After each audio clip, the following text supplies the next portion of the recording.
Madame Corinne Lovell. Je vous laisse vous présenter et vous allez pouvoir démarrer votre intervention. Très bien.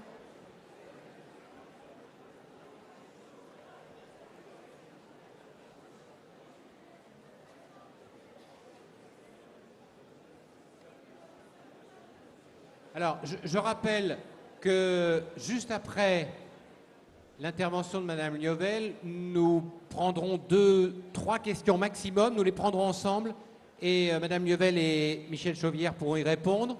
Nous aurons à peine une vingtaine de minutes, donc il faudra être très concis dans les questions, mais on prendra quand même quelques questions, juste avant de la pause déjeuner. Je vous en prie, Madame Liovel. Bonjour à tous. J'ai la lourde tâche de remplacer, je n'aime pas tellement le mot parce qu'on ne peut pas remplacer Michel Lafourcade, en tout cas de vous apporter un point de vue que nous partageons. Je vais me présenter puisque mon nom est tout à fait nouveau, je pense, pour vous. Je travaille avec Michel Lafourcade dans le cadre du DU Qualité que nous menons à l'Université de Bordeaux 4, mais aussi sur Mont-de-Marsan avec l'Université de Pau. J'ai un parcours un peu particulier, mais qui est auprès de vous, auprès des gens de terrain, puisque j'accompagne maintenant depuis plus de 15 ans les établissements, les structures, tout secteur confondu. Je pense qu'aujourd'hui, j'ai vu à peu près, on va dire, 150 établissements, autant sur le secteur EHPAD que sur le handicap, puisque j'ai eu la chance de travailler avec Michel Lafourcade et Philippe Ducallet sur le handicap. Et puis, j'ai accompagné aussi des grosses associations type sur Poitiers notamment, et puis sur Toulouse, l'ARCEA et l'ATCEA, dans des problématiques de terrain. Donc, la réflexion sur la qualité, ce qu'on met derrière, j'ai pu la confronter à vos problématiques et à vos réalités. Donc, aujourd'hui, il m'a été demandé d'aborder avec vous en quoi la notion de la qualité de la performance pouvait être un défi, à savoir une provocation ou un challenge à relever pour le secteur social. C'est une problématique d'importance qui fait couler beaucoup d'encre depuis maintenant de nombreuses années. Je ne prétends pas, en me présentant devant vous, apporter des réponses clés en main, mais plutôt un éclairage au regard de mon expérience auprès d'établissements vraiment très très différents.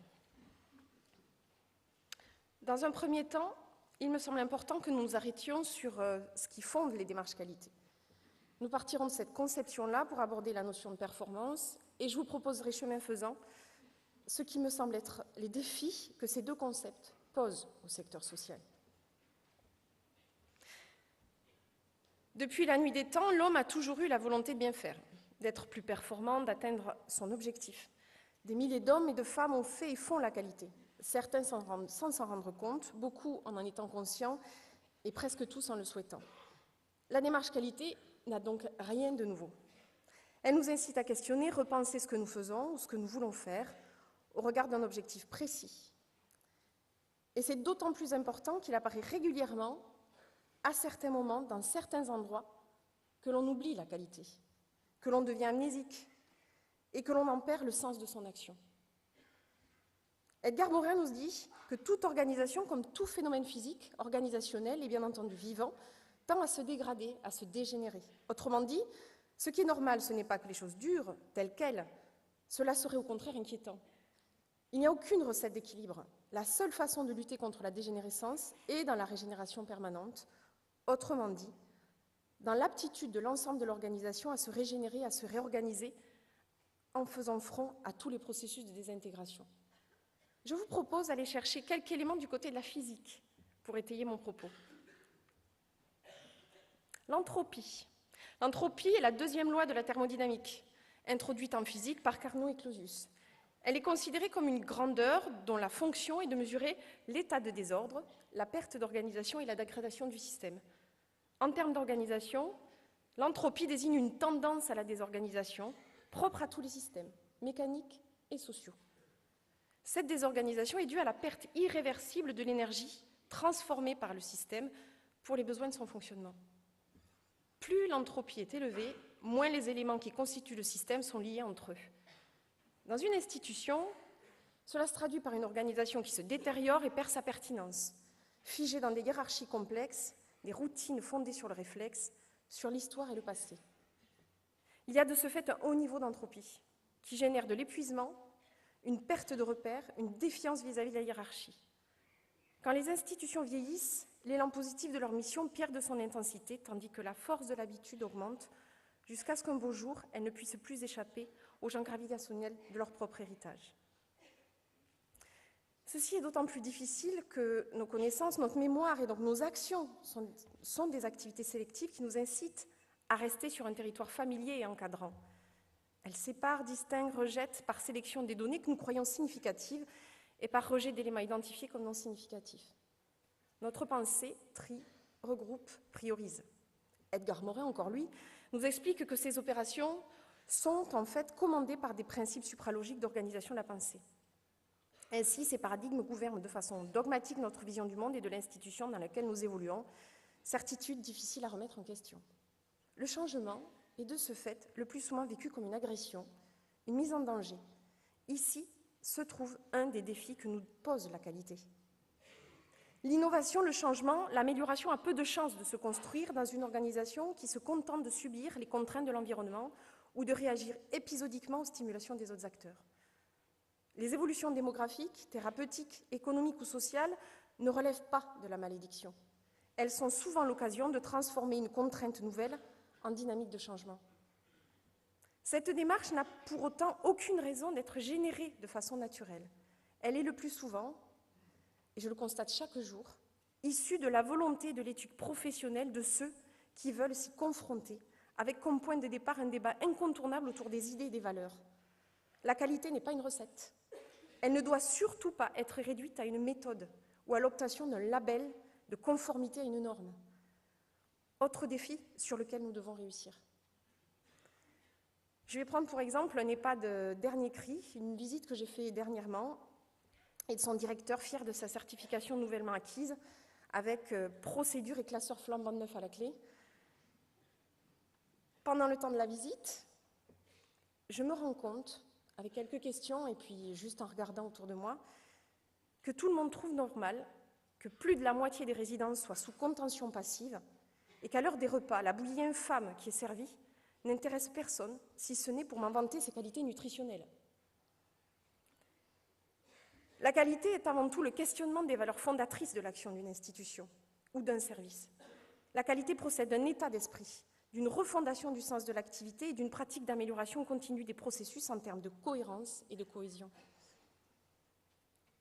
Le danger de la méthode est de vouloir tout décrire et écrire au travers de procédures encadrantes et pointilleuses, retirant aux acteurs tout esprit d'initiative et toute capacité à faire face à l'événement, à l'innovation. Malheureusement, les polémiques autour de la méthode ou sur les processus de la qualité, pourtant indispensables au questionnement, viennent finalement obérer la finalité de cette démarche. Promouvoir un débat et un discours sur l'usager, ses besoins, ses attentes, ses demandes. La seule question importante est donc celle de la valeur de l'action sociale pour celui qui en est le destinataire. De plus en plus, nous voyons fleurir des référentiels clés en main et des outils informatiques de pilotage de ces référentiels qui ont pour conséquences concrètes pour les professionnels. Et là aussi, je vais prendre un exemple vu tout à fait récemment, l'exemple d'un institut médico-éducatif où là, des éducateurs passent la moitié de leur temps derrière l'ordinateur à tracer, l'autre moitié du temps qu'ils exercent auprès des enfants. Et ce qui est grave, c'est que pour cette équipe de bonne foi, la démarche qualité, c'est ça. Vouloir la qualité, ce n'est pas forcément l'obtenir. La qualité ne se résume donc pas à une méthode, et je maintiens, c'est là pour moi un autre défi qu'il faudra relever. Même si la méthode est aidante. Et puis les textes réglementaires, les injonctions de réalisation d'évaluations internes et externes, dans des délais indéboulonnables, mettent parfois les équipes et les directions en grande difficulté, avec comme mauvais choix, du fait du contexte de l'établissement et de son histoire, d'en faire une réponse calibrée à la demande administrative, à savoir dénuée de sens et sans réflexion fondatrice. Toutefois, il est normal que ce cadre soit posé. Une société démocratique comme la nôtre, où la santé et le social, dont le financement dépendent largement de la société, ne peut s'étonner et lever une batterie de boucliers lorsque les pouvoirs publics posent le cadre qui doit permettre aux établissements d'apporter la preuve de leur efficacité. Merci, Monsieur Chauvière, vous avez tout à l'heure parfaitement introduit mon propos. Nous allons donc parler d'efficacité, d'effectivité et d'efficience. Le mot est lancé. Efficacité. Il nous faut donc nous y arrêter un instant puisqu'il en amène d'autres.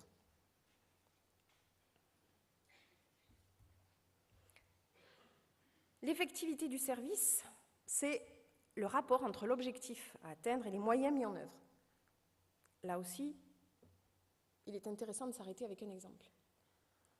Je pense à un institut, là aussi un institut d'éducation motrice, où, avec discussion avec l'équipe, je me rends compte qu'entre les délégations syndicales, l'absentéisme, une organisation jamais questionnée, des gamins se retrouvent avec une première séance de kiné à Noël, alors qu'ils auraient dû avoir 2 séances par semaine depuis septembre, 2 séances posées comme incontournables pour atteindre l'objectif fixé en équipe, dans le cadre du projet personnalité du jeune.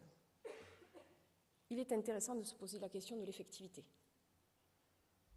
L'efficacité, c'est finalement le rapport entre l'objectif et les résultats. Je prends ici comme exemple un projet qui vous a été présenté l'année passée au 3e rencontre nationale des MEX par le directeur du Home des Flandres concernant un dispositif qu'il appelle Reliance et qui a pour objectif d'aider les familles à vivre mieux, à ce qu'enfants et parents trouvent place dans la société et s'y épanouissent. Reliance veut donner forme à une nouvelle approche de l'action sociale respectueuse des droits et des devoirs de chacun au regard d'un cadre d'intervention co-construit avec la famille et donc contractualisé. Reliance veut favoriser la parentalité et développer des actions mobilisant les potentiels parentales pour conforter les familles dans l'exercice de leur mission éducative, mais aussi contribuer à la déjudiciarisation de situations de familles en difficulté. Ici, nous avons donc l'objectif et le résultat attendu. Les objectifs sont posés et c'est tant mieux. Charge à l'équipe de mesurer les résultats obtenus pour connaître l'efficacité des actions menées et ainsi affiner les démarches, pérenniser le projet ou bien l'améliorer. L'efficacité a du sens lorsqu'il est posé de cette manière. Enfin, l'efficience. C'est le rapport entre les moyens utilisés et les résultats obtenus. Ce sont les principes d'action qui sont le socle de ce travail, puisque c'est au regard des principes d'action que les moyens doivent être mis en œuvre. Dans la présentation qui vous a été faite l'année passée sur ce projet, Reliance, l'analyse des paroles des bénéficiaires et des résultats obtenus est à mettre en parallèle avec les moyens utilisés. Et nous avons ainsi l'efficience du projet. Efficacité, effectivité, efficience, il y a bien quelque chose à voir là-dessous avec la notion de performance. Nous y voilà. Chacun de nous, selon sa formation, son métier, la place dont il parle, a des représentations distinctes, souvent complexes, parfois angoissantes, de cette performance qui a déboulé dans le secteur social. De quoi parle-t-on finalement? Dans le dictionnaire, le Larousse, la performance est définie comme un exploit, une capacité et enfin une action. La performance est une vieille notion héritée du vieux français « parformance », empruntée à l'anglais au XVe siècle, signifiant accomplissement, réalisation et résultat réel. Au début du XIXe, la notion de performance apparaît comme une métaphore sportive, désignant les résultats chiffrés d'un cheval de course puis d'un athlète à l'issue de l'épreuve. Ainsi, nous pouvons identifier 2 courants de sens. D'un côté, l'idée de la réalisation et de l'accomplissement, de l'autre, l'idée de l'exploit et du résultat optimal. Il apparaît clairement que seule l'idée de la réalisation et de l'accomplissement peuvent nous permettre d'aborder les questions du sens des pratiques en travail social. À l'aune des notions que nous avons abordées précédemment, la performance se décline aussi dans plusieurs définitions, comme un rapprochement, une interprétation de l'efficacité, je vous rappelle, le rapport des résultats aux objectifs, et de l'efficience, le rapport des moyens aux résultats. Cela implique une capacité à atteindre des objectifs tout en optimisant les moyens nécessaires. Nous touchons à la question de la maîtrise des dépenses. Et là aussi, c'est un défi de plus pour le secteur. Notamment au moment où de nombreux besoins en financement se font jour, que ce soit en matière de dépendance ou de santé. On peut citer le vieillissement de la population, les effets environnementaux de la santé sur l'augmentation des maladies chroniques, le coût d'une technologie de la santé de plus en plus high-tech, des exigences des usagers en matière de santé et de qualité de vie en hausse. ceci pouvant être nuancé par la notion de pertinence. Je crois que c'est un autre mot que M. Chauvière nous a donné tout à l'heure. La pertinence, c'est le savoir, c'est le rapport entre les moyens détenus et les objectifs fixés et poursuivis. Il faut donc, quand on parle de performance, avoir en tête l'efficacité, l'effectivité, l'efficience et la pertinence. La performance désigne donc aussi bien les résultats que les actions, le processus et les moyens mis en œuvre pour l'atteindre. On peut donc avoir des objectifs en termes de performance et ne pas les atteindre parce que nous n'avons pas pris en compte la pertinence des moyens détenus par rapport aux objectifs fixés. Ainsi, la notion de performance s'est progressivement inscrite dans le secteur social et médico-social au cours des 10 dernières années, avec force détracteurs, parfois adeptes de la théorie du complot, qui associe modèle étatique et modèle entrepreneurial dans un objectif commun de marchandisation du social. Je ne vous apprends rien.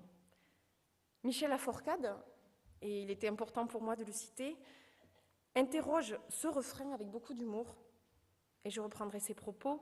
La rhétorique du secteur privilégie fréquemment l'émergence d'une ennemie extérieure dont l'ombre portée se rapprocherait tous les jours et qui prend simultanément ou successivement des formes diverses.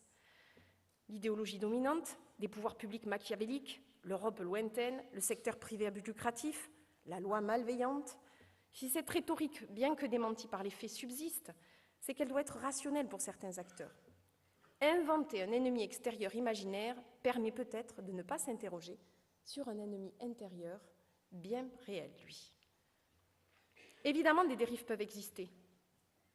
Michel Lafourcade, toujours lui, nous met en garde sur ces éventuelles dérives et sur le fait de ne pas rejeter quelque chose sous le prétexte de son éventuelle perversion. La société contemporaine sacrifie une idéologie de la performance, du projet, de la culture du résultat. Comme toute idéologie, elle porte en elle des effets pervers.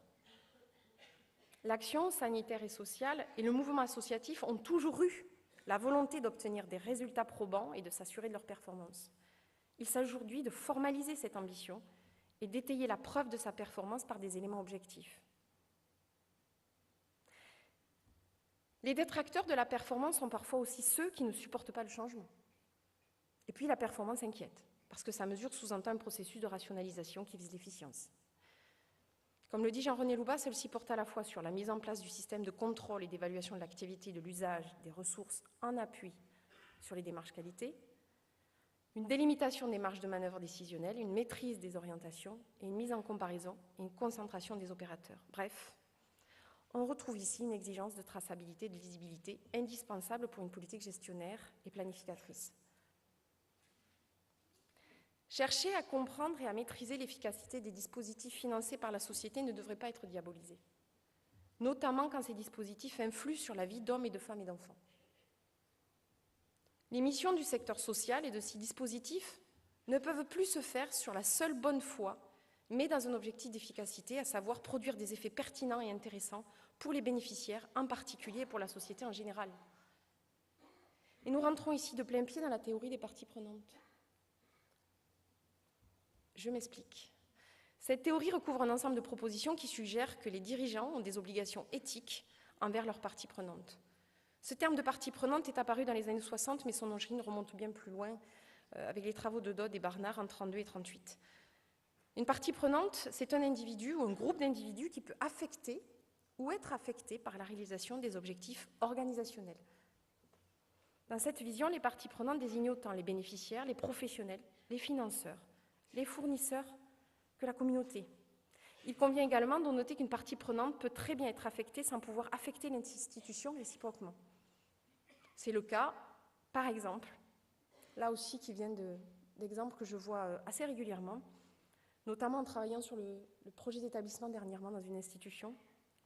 Lorsqu'une institution réussit à conserver ses moyens, alors même qu'elle a perdu le sens de son action, telle institution continue de vivre alors que même l'objet qui était le sien, la pathologie qu'elle traite par exemple ou qu'elle prend en compte, a disparu ou que le public qu'elle accueille a complètement changé. Ces parties prenantes peuvent donc constituer de façon potentielle soit une aide, soit un danger pour l'organisation. Leurs droits légitimes se fondent sur l'existence d'une relation d'échange avec l'institution. Elles sont à la même table. Ainsi, la demande des bénéficiaires et des autres parties intéressées n'est plus seulement d'avoir une place, mais une demande de promotion sociale, de développement personnel et de qualité de vie, tout cela devant se faire au meilleur coût. C'est donc une culture de la performance et de l'efficience, dans un objectif de qualité du service rendu, que le secteur doit intégrer, sous peine de perdre le sens de son action. Le défi majeur du secteur est bien là. Victor Hugo écrivait « Il y a deux manières d'ignorer les choses. La première, c'est de les ignorer. La seconde, c'est de les ignorer et de croire qu'on sait. La seconde est pire que la première. » Cela suppose, dans un premier temps, de repenser le secteur et sa qualité de service en repartant des valeurs fondatrices, des besoins, des attentes, des demandes, des missions prioritaires, des compétences et des expertises qui s'y rattachent. Deuxièmement, cela passe par une remise en cause du management, de sa structuration, des modalités de partage et de responsabilité de contrôle, afin de se donner les moyens d'assurer de façon performante les missions actuelles et à venir. Troisièmement, et c'est une proposition, de s'appuyer sur les fondations de la démarche de projet. Et j'ai vu que ce sujet serait abordé avec vous demain. Démarche de projet, donc, pour permettre à chacun, en amont, en aval, d'identifier sa place, sa responsabilité, et de pouvoir y exercer ses compétences en toute sérénité, avec un objectif de résultat connu et partagé de tous. Je vais m'arrêter 2 minutes sur ce point, parce que c'est le point que je trouve le plus, aujourd'hui, qui est le plus prégnant dans nos établissements, avec une perte de repères, une difficulté à s'inscrire dans un projet, une difficulté à comprendre sa place, à comprendre sa mission, à identifier le chemin à parcourir et à s'inscrire dans un projet d'établissement partagé par tous. Enfin, l'ensemble de ces étapes doit avoir pour finalité de rendre l'institution capable d'ajuster son organisation efficacement et de façon non traumatisante pour les professionnels, afin de réagir rapidement aux distorsions de l'environnement externe, d'exploiter les avantages du changement en saisissant des opportunités nouvelles et en provoquant des ruptures par le biais de l'innovation.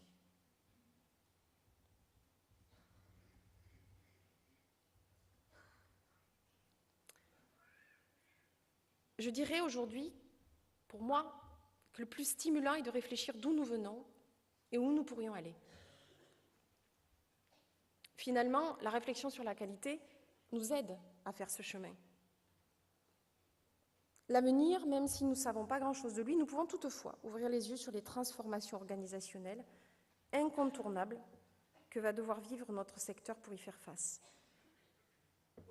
Nous avons tenté, au cours de cette modeste intervention, de relever les défis auxquels le secteur va devoir faire face lorsqu'il s'agit de qualité et de performance.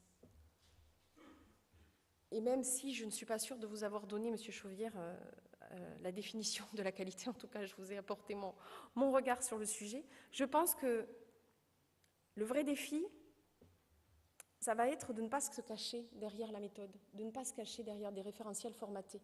Ça va être au contraire de se lever et de critiquer ces référentiels, de mettre du sens et de partager un regard commun dans une action commune. Notre engagement dans la mise en œuvre du changement, notre capacité à nous remettre en question et à prendre en compte les besoins et les tendances de transformation émergentes dans les équipes, notre capacité à s'entendre pour porter des valeurs et des principes d'action, notamment d'innovation et de changement, sera la clé de voûte de cet avenir. La qualité porte le questionnement. Fini les experts à la tête et les exécutants ailleurs. L'intelligence est de plus en plus répartie dans l'organisation. Les compétences sont davantage distribuées. Les solutions ne sont plus produites uniquement par quelques membres du comité de direction. Les problèmes rencontrés, le développement de nouvelles activités sont tellement complexes que l'expertise de nombreuses parties prenantes est nécessaire. Et c'est ce que vous rencontrez chaque jour. Haro sur les forteresses et les silos. Et il y en a dans nos établissements. Ils asphyxient l'organisation. La guerre entre l'éducatif et le pédagogique, la guerre entre le médical et l'éducatif, les problématiques de communication, de partage d'informations, sont aujourd'hui des vrais sujets et des points de départ pour réfléchir à la qualité. Pour repenser l'action sociale, l'institution doit se montrer agile. La collaboration devient essentielle. La mise en place d'équipes transverses, un fonctionnement par projet, du partage de connaissances vont être le ciment du changement. Il faut apprendre à collaborer avec tous, et particulièrement avec ceux que l'on apprécie le moins et qui sont différents de soi. Le supérieur hiérarchique attaché à son statut, le manager, devient facilitateur d'un travail collaboratif qui produit de puissants résultats. L'information se partage largement. Et chaque jour, je me bats sur ce point. L'information ne se partage pas, ou difficilement aujourd'hui. On la diffuse, on la fait circuler. À l'image de l'eau qui irrigue un jardin et fait pousser les plantes, tout le monde y gagne. On travaille souvent en équipe, à distance. Les espaces de travail sont occupés en fonction des personnes présentes, des collaborations nécessaires, des outils requis pour certaines réunions. C'est l'adaptation et la flexibilité dans un environnement de travail. L'apprentissage est au cœur du dispositif. Chacun approfondit son expertise et surtout essaie d'élargir son champ de compétences afin de mieux interagir avec les autres.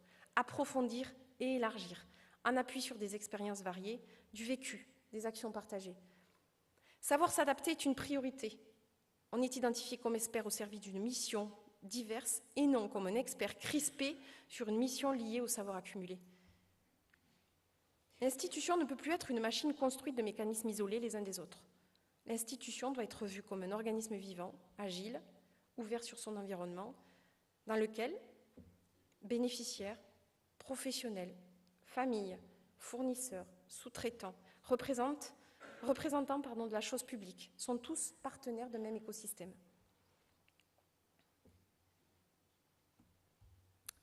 L'avenir est devant nous. Les cartes sont posées. Avec, nous l'avons vu, de nouvelles règles du jeu à inventer.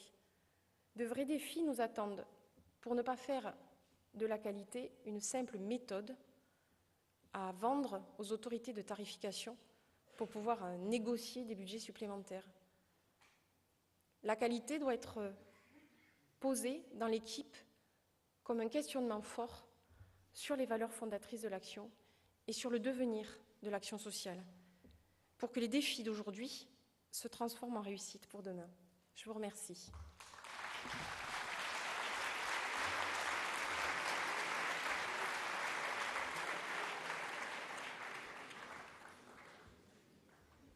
Je vais inviter Michel peut-être à venir.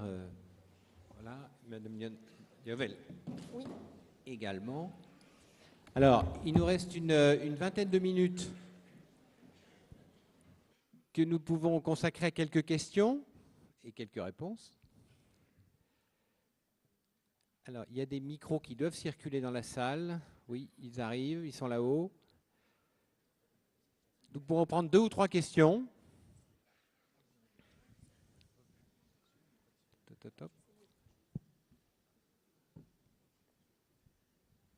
Est-ce que les interventions de Michel Chauvière et de Corinne Liovel suscitent des questions, des remarques, des commentaires? No comment.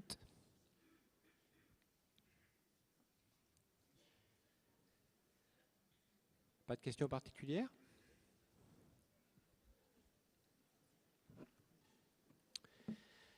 Moi, j'avais peut-être une question, en attendant qu'il en vienne une de la salle, ou 2, concernant, alors, bien sûr, la question de l'évaluation, puisque tu as, Michel, fini un peu rapidement sur cette question-là. Ma question, je la relierai à ce que vous citiez de l'ennemi intérieur, autour des recommandations de bonnes pratiques professionnelles. Au fond, est-ce que, d'abord, la manière de construire ces recommandations de bonnes pratiques professionnelles, dans la manière dont c'est fait au niveau de la NESM, et est-ce que, de votre point de vue, ça peut être un outil, dès lors qu'il est travaillé dans les équipes, pour permettre de trouver le sens et peut-être d'articuler, je reviens sur les 4 piliers que Michel évoquait tout à l'heure, d'articuler dans un travail d'équipe une vraie réflexion sur le sens à donner à l'action et autour de, alors je vais le dire comme ça, de la recherche de la performance ou de la recherche de la qualité.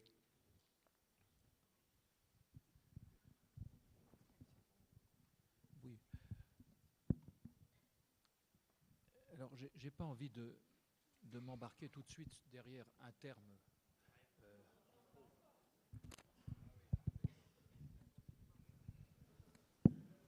Oui, c'est meilleur.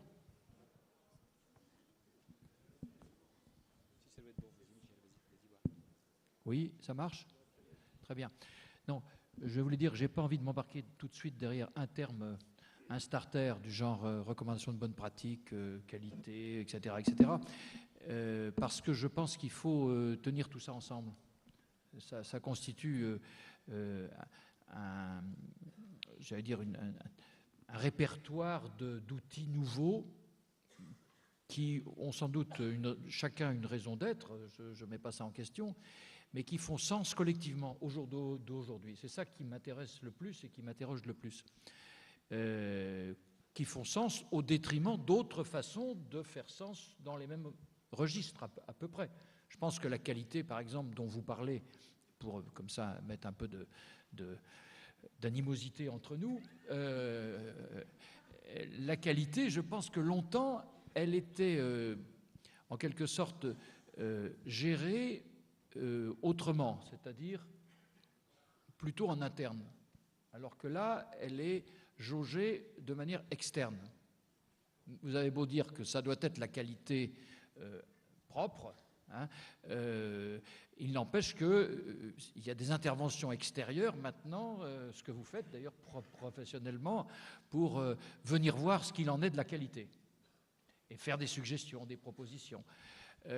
Donc, ce qui est nouveau, c'est justement le fait qu'on ait externalisé ces problèmes vers d'autres fournisseurs de normes, parce que je continue à penser que c'est une norme, comme la recommandation de bonne pratique. Alors là, en l'occurrence, je ne sais pas quel est l'état du marché de la qualité, mais c'est quand même une sorte de marché. La recommandation de bonne pratique, c'est une institution publique, mais c'est une agence. Qu'est-ce qu'une agence aujourd'hui? Il y en a d'autres. On a remplacé la vieille administration par des agences selon le mode anglo-saxon. Bon, c'est ça qu'il faut voir, comment ça se produit. Alors, je ne suis pas dans les secrets de la NESM pour savoir comment on fabrique la recommandation de bonne pratique. Je sais que quand je pose le problème, on me dit deux choses. On me dit, c'est pas normatif. Or, je trouve que les usages qui en sont faits prouvent que c'est complètement normatif. On a beau dire recommandation, ça reste du normatif. La preuve, c'est que les évaluations s'appuient plus ou moins sur cette référence-là. Deuxièmement, on me dit c'est fabriqué avec des représentants du milieu concerné, des professionnels, etc. Donc, c'est valide, puisque ça fait consensus entre tous les gens qui participent à cette production normative. Alors oui, sans doute, mais est-ce que c'est la meilleure façon de travailler ensemble? Est-ce qu'il n'y en a pas d'autres? Je trouve que, par exemple, les lieux de formation qui sont un peu mis de côté dans cette affaire-là, puisque la production de normes échappe un peu aux lieux de formation qui sont plutôt renvoyés à des fonctions de mise en conformité avec les attentes du marché, donc des employeurs.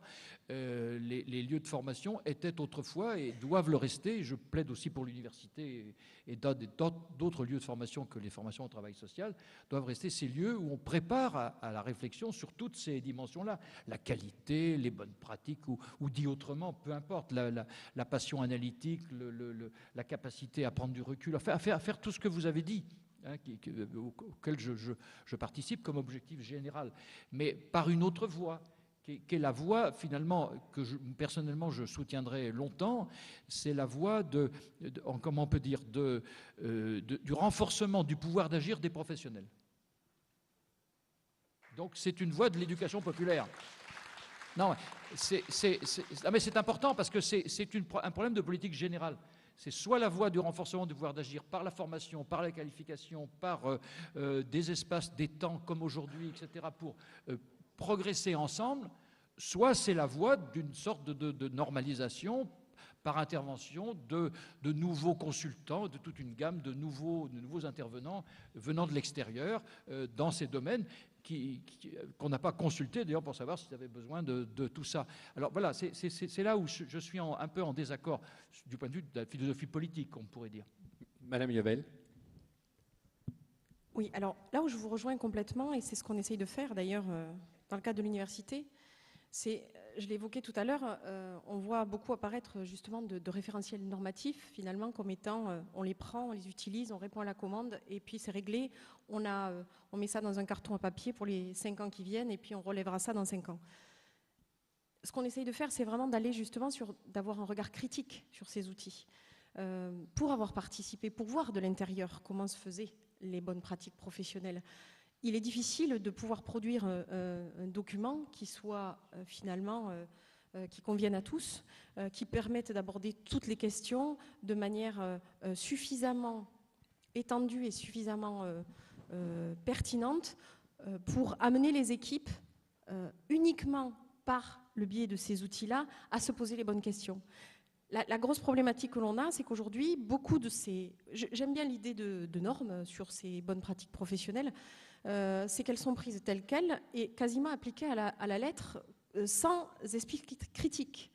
Et aujourd'hui, c'est ça qui est dérangeant, c'est qu'elles soient utilisées, qu'elles soient prises en compte, mais qu'elles soient discutées, qu'elles soient remises en question, qu'elles soient même parfois mise à l'écart en disant nous on ne fait pas de cette manière-là parce qu'on a une autre façon de faire, parce qu'on a réfléchi d'une autre façon. Et c'est ça qui a du sens, c'est ça pour moi la qualité. Et le travail qu'on mène aujourd'hui auprès des établissements, c'est plus d'aiguiser l'esprit critique, de ne pas se laisser enferrer dans les normes, de les utiliser, de les prendre parfois comme fil conducteur lorsque c'est nécessaire, mais pas d'en faire finalement une Bible. Donc l'université, la formation, évidemment, c'est pour moi, je pense, vous avez raison, pas assez fait aujourd'hui, le fait de pouvoir donner aux gens qui viennent se former la possibilité de construire ce questionnement. Nous essayons, avec Michel Lafourcade, de le faire dans le cadre du travail que nous menons à l'université.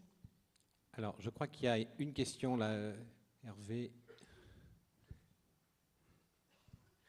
Voilà, le micro arrive derrière.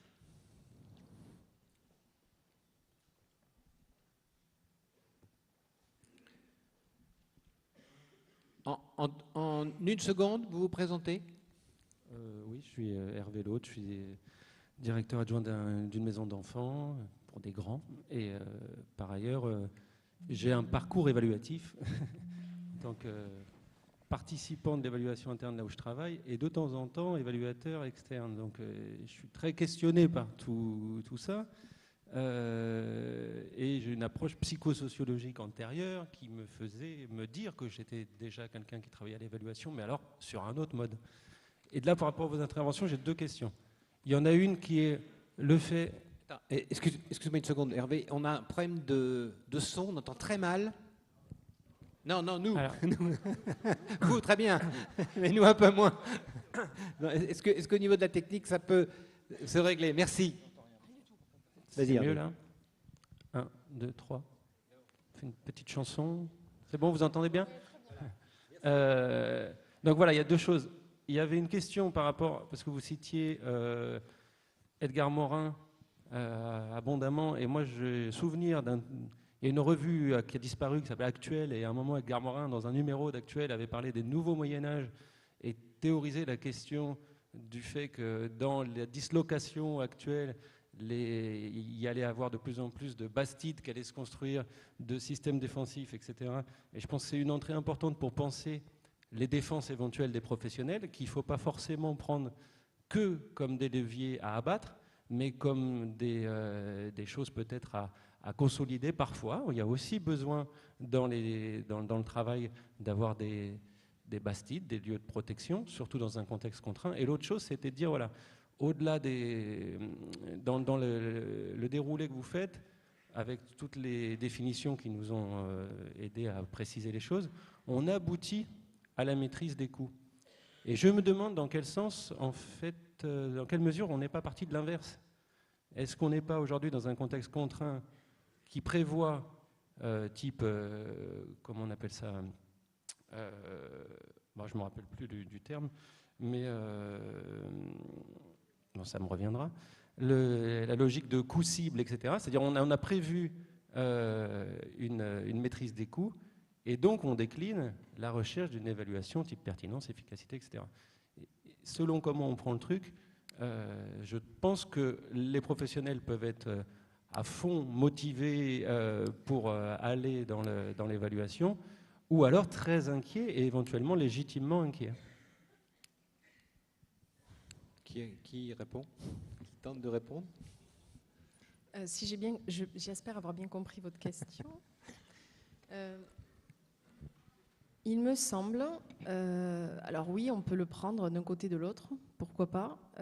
Ce que je pense, moi, c'est qu'aujourd'hui, une direction d'établissement qui doit mener une démarche de réflexion en interne pour réfléchir finalement à son projet d'établissement ou à l'amélioration du service rendu Ce qui va être intéressant, c'est plutôt, de toute façon, de partir de la mission, des valeurs de la structure, de décliner les actions, et au regard de ces actions-là, d'avoir une vraie démarche de projet qui amène à une réflexion sur les coûts. Le faire dans l'autre sens, ça voudrait dire quoi? Et c'est vrai qu'on le trouve de temps en temps, hein. On a un budget, regardons ce qui passe à l'intérieur, sans réflexion sur les valeurs. La grosse difficulté de ça, c'est finalement que les choix qui sont faits sont des choix qui ne sont pas portés par la réflexion fondatrice de départ, parce qu'il y a forcément des choix à faire. Avec le budget qu'on a, on est obligé de faire ce qu'on peut avec le budget qu'on a. Mais du coup, les choix ne sont pas faits au regard de la réflexion de départ et de ce qui est prioritaire pour l'établissement, mais plus finalement dans une logique comptable. Donc la réflexion de fond, ce que vous disiez, ça sera plus porteur pour les équipes, évidemment, de dire partons d'abord de ce qui nous anime, de ce qu'on veut faire. Après, évidemment, on ne peut pas tout faire. Donc, qu'est-ce qu'on peut faire dans le périmètre qui nous est donné, même périmètre financier. Et qui est-ce qui tient la barre? Est-ce que c'est l'ANESM, la clinique, les projets, la qualité pensée comme vous venez de le développer, pourquoi pas, ou l'Agence nationale d'appui à la performance qui prévoit quand même une convergence tarifaire et on sait où on doit arriver, quoi, il me semble. Qui tient la barre? Non, j'en sais rien.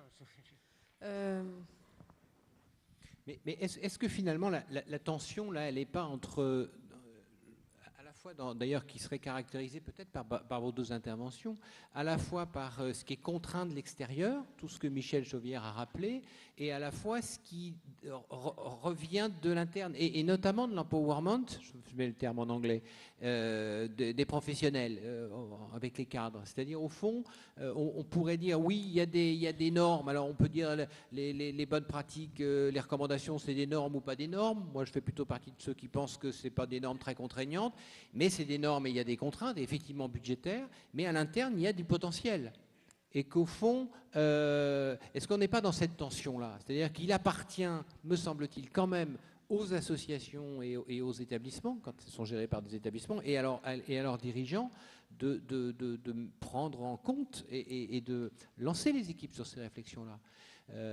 Je fais l'hypothèse, ce qu'on est en train de quand même de percevoir du tiers des établissements et services qui sont passés par l'évaluation externe aujourd'hui, alors hors bien évidemment tout secteur, hein, pas seulement le secteur de la protection de l'enfance, mais on perçoit quand même avec un certain nombre d'organismes qu'il y a eu des démarches extrêmement intéressantes de fait et extrêmement importantes, notamment du côté de la participation des usagers. C'est-à-dire qu'il y a effectivement un certain nombre de questions qui sont ramenées à partir de cette évaluation externe sur un véritable travail, alors encore une fois qu'on peut là aussi qualifier d'empowerment de la part des professionnels, mais aussi vis-à-vis des usagers au regard des orientations politiques. Donc il me semble qu'il y a cette tension-là en permanence et que c'est peut-être là le cœur de notre débat, il est peut-être au cœur de cette tension-là. Michel, peut-être. Oui, si on parle tension, on va en trouver beaucoup. À propos de la question qui est posée, à propos de la NESP ou de la NAP, moi je veux simplement faire remarquer que l'action publique n'est pas une contradiction près. C'est-à-dire il y a conflit entre les deux. Ce n'est pas moi qui le dis, c'est la Cour des comptes, qui a remarqué qu'il y avait en gros les mêmes compétences pour partie entre ces deux institutions, l'une relevant de la loi 2002, l'autre de la loi HPST. Donc ça fait, c'est pas propre. Hein, je veux dire qu'il y en a une qui va bouffer l'autre. Pour le dire très directement. Alors, cherchons pas de cohérence là où il n'y en a pas, surtout là où il y a des contradictions, appuyons sur les contradictions.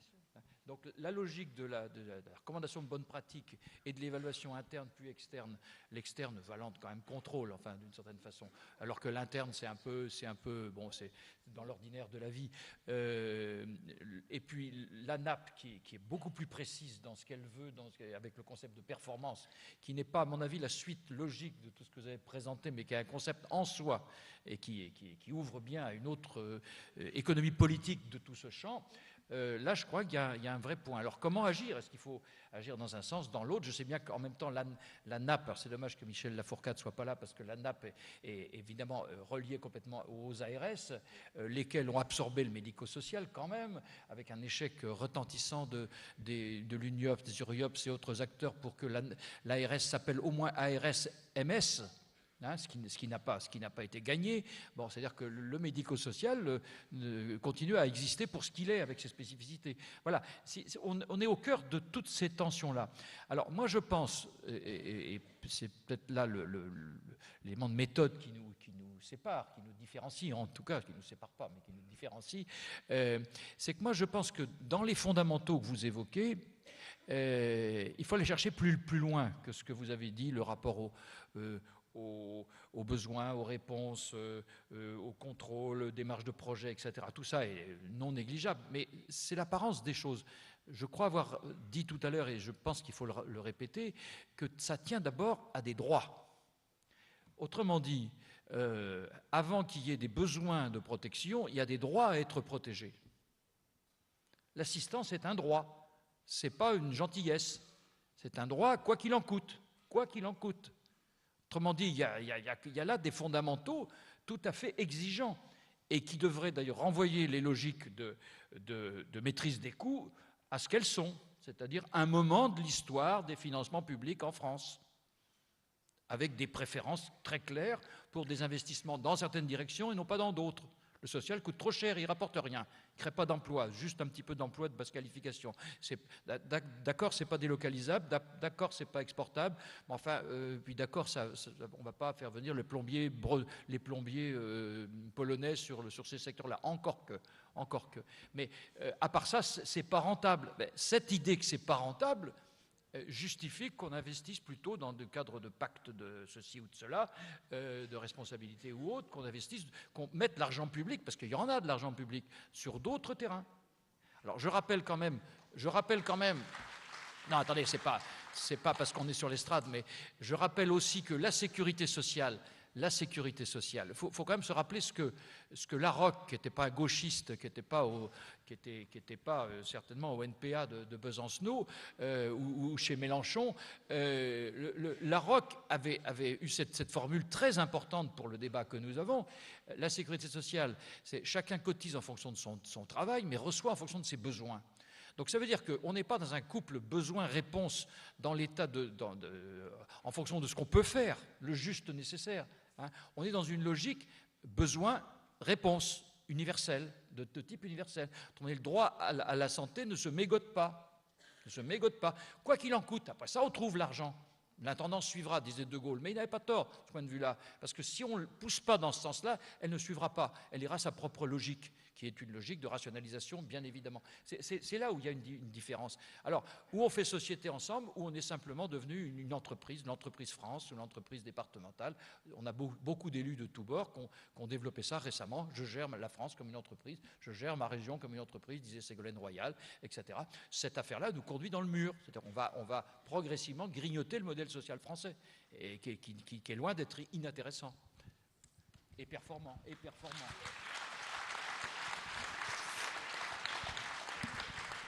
Est-ce qu'il y a une dernière question? Voilà, il semblait bien que quelqu'un souhaitait. Voilà. Une dernière question sur les 5 minutes qui nous restent. Oui, on vous écoute. Vous vous présentez? Oui, bonjour, Omar Ndiaye, je suis chef de service à la Maison Saint-Jean de la Fondation d'Auteuil de Sannois. Donc, ma question, c'est toute simple. Est-ce qu'il n'y a pas une contradiction?